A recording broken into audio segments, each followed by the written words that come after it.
Massive show ahead of us, but we've got an even bigger game on the weekend. An absolute blockbuster. It's the Dragons taking on the Bulldogs, Gordy, and the countdown is on. Countdown begins. I was at the coffee shop this morning and people are asking how do they get tickets. It's sold out. It's been sold out since what? Monday, Gordy. Monday's been sold out, so it should be fantastic. What a big clash.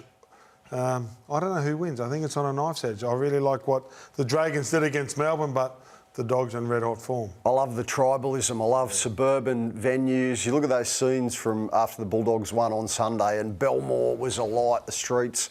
It was a sea of people. There's genuine passion and genuine feeling about the game. And these two sets of fans, Mick, and you know well because we know the Red V's are part of you, these two sets of fans know how to light it up. Yeah, it's going to be awesome. I was at Belmore on Sunday, and it's such a cool experience to see it buzzing, and then throw forward to Saturday night, and you've got two sets of fans that have been desperate for success. This is why it's erupted between both these sets of fans, because it's been a decade for either of them to really have something to celebrate.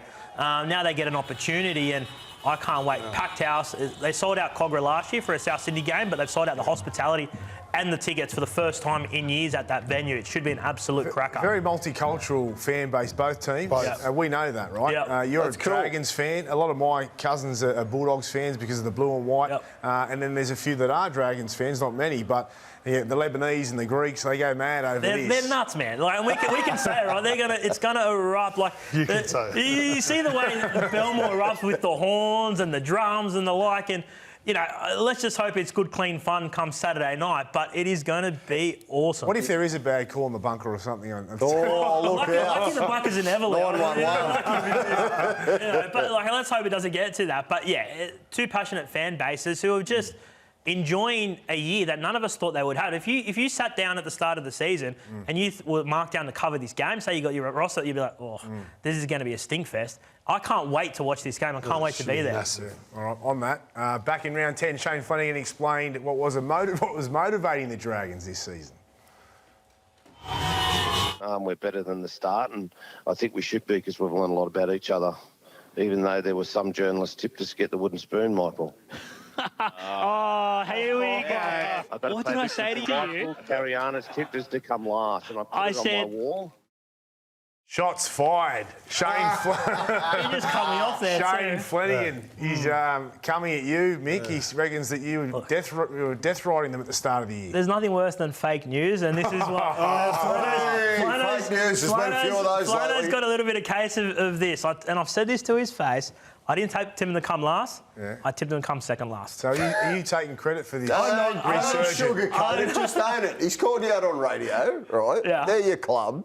Where'd you tip him to come? Second last. I told him... Well, who tipped second last? Because I said what I did say was they had the worst roster in the NRL, but they wouldn't come last. So you sledged him, and he's used it. He says good he's on used Flanno. it. And I keep telling him, I go, produce the story because it's not there, but it's all good fun. As Flanno, when I text, he goes, I'm just keeping you relevant. That's what he tells me. So it's all a bit of fun. Good sledge. Look what you've done to the club. I'm not taking any credit. Look what you've done, Mick. I'm It's not amazing, taking mate. any Listen, credit Buzz for turned the Bulldogs around. You've turned the Dragons. All right, does Flanno have a point to prove here, though? Because the Tigers didn't want him, the Bulldogs didn't want him, the Bulldogs went for Serrato instead of him, and look where they've landed and look who they're playing on the weekend. So... you'd think he's probably got a bit more to play for this weekend. There's definitely some genuine feeling, and I think there is a degree of it being personal between Flanno and Cameron Serraldo. And it's not that they've ever crossed paths and had a blue or anything like that. It's as simple as, mate, Flanno pitched up heavy for that Canterbury Bankstown job. He wanted that job. He looked at the roster, had a look at the setup of the club, knew what a powerhouse it could potentially become, and he wanted the gig. And but his son was there as well. And Cole was there. Out of first grade last year. We saw how low Cole dipped last year and his confidence and wasn't wanted at the Bulldogs, and you know they've come to the Dragons and Shane could be walking around with a chip on his shoulder because it wasn't only the Dragons that didn't want him. The game didn't want him at one stage either, and was unsure if he was ever going to get an opportunity to coach again. But it's been a remarkable appointment. It's been a remarkable season. And he's rising the ranks to be a potential coach of the Yes Hoops. I like Zach Lomax's line from last night. He walks around with a pebble in his shoe every day. So that's just who he is, you know. But look, he's a character. He's very passionate. He's done a brilliant job in terms of the recruitment that he did. He couldn't go out and splash cash everywhere, even though he has money, but he's been targeted and he's been smart. He's now got Damien Cook, who he had on the show last night. He is actively, I think, trying to help him secure the lots of Valentine Holmes. Yep. He's a smart coach. He sure is. He's doing a great job, and you can see it right here. The Dragons up against the Bulldogs live and ad break free 7:30 on Super Saturday. Before we move on from this game, I want to get your predictions. Who wins this one? I'm going to go the Dogs. Look, Yeah. look, I just think what the Dogs have built lately, the Dragons a couple of weeks ago weren't so good against Penrith, so that still sticks in my mind. What they did against Melbourne, if they can replicate that, they're a massive chance, but I just go, the Dogs are more consistent. I'm with Gordy. The Bulldogs are 8 from their last 10 games since Toby Sexton came in the number 7 jumper. I love what they're building. I love their defensive system.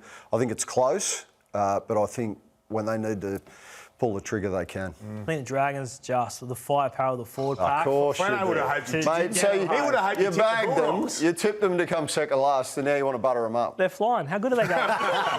Well, I'm tipping the mighty Doggies to beat the Dragons. There's no doubt about that now.